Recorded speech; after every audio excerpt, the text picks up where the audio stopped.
I'm very pleased to have Backyard Bullion with me here today, all the way from the UK.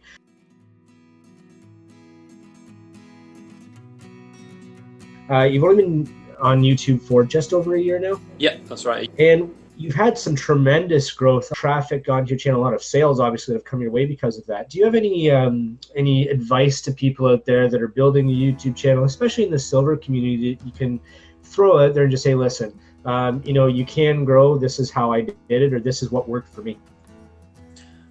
I think my best advice is you've just got to keep things simple, because if you overthink things and try and put too much effort into some of these videos that maybe you're wanting to do or thinking about topics to do, it just takes away from what it really should be, and it should just be a medium for people to share what they want to talk about. And you see my videos, I'm literally just sitting in front of the table and I'm talking about what I want to talk about, or I'm showing something that I want to talk about.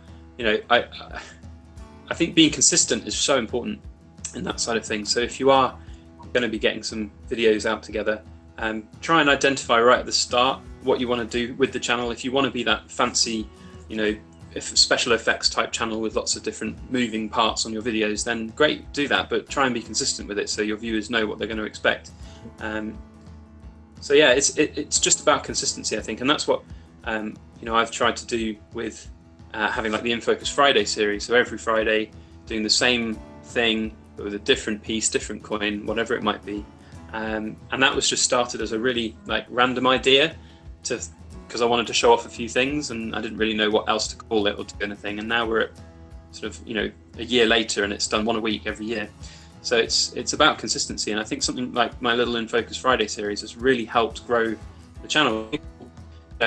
Whilst there's not very many people who watch these videos, it's nice to think that there are people that every week will tune in specifically for In Focus Friday. Yeah. And that's a really good thing. It feels good to see you've got regular people coming back, and there are people that you've connected with that want to see what you're offering, right? Yeah. I mean, there's so many different things that you can do to help grow a YouTube channel, and YouTube itself is a fantastic place to learn about how to do that. There's so many resources available on YouTube, and also directly from YouTube. So I'm a big fan of YouTube just generally being this wonderful place that you can learn anything. You can learn how to rewire a lamp. You can learn how to do anything, literally anything, because there's going to be a video out there, somebody doing it. So I absolutely recommend you just go on there and you look at what other people recommend and do and say. And I watch big YouTubers. I watch some of the biggest subscribed channels out there for regular channels doing whatever they're going to do, vlogging, anything. And I'll just try and emulate what they're doing, in terms of their consistency and their style. Whilst we're never going to get to a point channel where million, it doesn't hurt to be consistent, professional looking, and just go from there, really. Why did you get onto YouTube? What kind of got you started doing your own videos? And then where did the Backyard Bullion name come from? So I started doing videos just simply because I was inspired to do it by all of the other people making videos. I was watching Silver Slacker, I was watching Losing Louie, Mr. Zeke, Hi Ho Silver, Bunker Bullion. He's like the biggest kind of inspiration, certainly for the silver pouring side of things. Just watching how he did it in his videos, it was just easy to replicate. So yeah, that's how I got on there. And the name is completely down to Mrs. Backyard Bullion. So fantastic. We were looking at what we could call it, and it was like maybe 2 or 3 weeks in when we finally came up with the name, or she did, and she was like, well, you're doing this in the back garden. I was like, yeah. And it's bullion, and I was like, yeah. And she was, well, why don't you call it Back Garden Bullion? And I was like, well, because everybody in America doesn't know what a back garden is. So she was like, all right, Backyard Bullion then. Sounds good. And I was like, yeah, it does. Okay, so there we go, and the rest is history. So it's I don't know. It's like when something feels right, you don't need to have any kind of effort into it. It just falls into place, and that's what happened with the name. And it was that kind of an inspirational moment from Mrs. Backyard Bullion that came up with that name. And without that, and branding, I think is so important. Very much, yeah. And it's a nice, it's onomatopoeic, Backyard Bullion. It just says what it is. I felt it was a good good name, and she's many pats on the back and commission from that name, I tell you. So. That's fantastic, and great that she had a part in that, right? She's a big part of the business. She continues to have many roles within the business. You know, she is often helping me, just simple things like making cardboard boxes to package things in, or organizing cardboard boxes, or cutting brown paper, because, you know, even like my whole brand is meant to be about quality and you know, enjoyment of the whole product, and that includes getting a package in the post. So I wrap all my little parcels in brown paper, make sure that when someone gets it, it's that brand experience. You know, they get that through the door, and it's really, you know, they enjoy seeing it because they go, oh look, it's another Backyard Bullion product. And she's really good at helping me with that. So she sources like the brown paper really cheap on the internet. You know, I'd just go down to the supermarket and buy it for 5 times what it's, you know, what it would normally cost. But she goes and finds random people online that will sell it for really dirt cheap, and then she'll cut it to the right sizes, not wanting to waste a single slither of brown paper.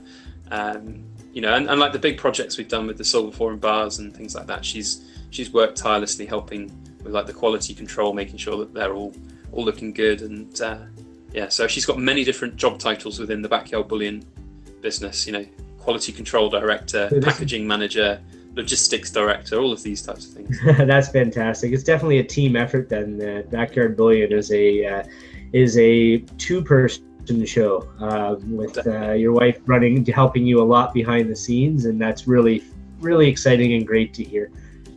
And she's had a go as well a few times. She's poured 2 pieces so far, and they've both ended up with the same person. And yeah, she's a very in-demand commodity. You know, a lot of times when we've put those, or the heads up that those were coming out, lots of people wanted that, but she's like, no, I'm only going to make 1 piece now.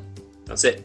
Well, I know, I missed it myself. I missed it on that one. So one of these days I will have a Mrs. Backyard Bullion piece. So, but I mean, I think it's fantastic that she's, you know, earlier when we were talking, you mentioned that she's like, yeah, sure, do your pouring.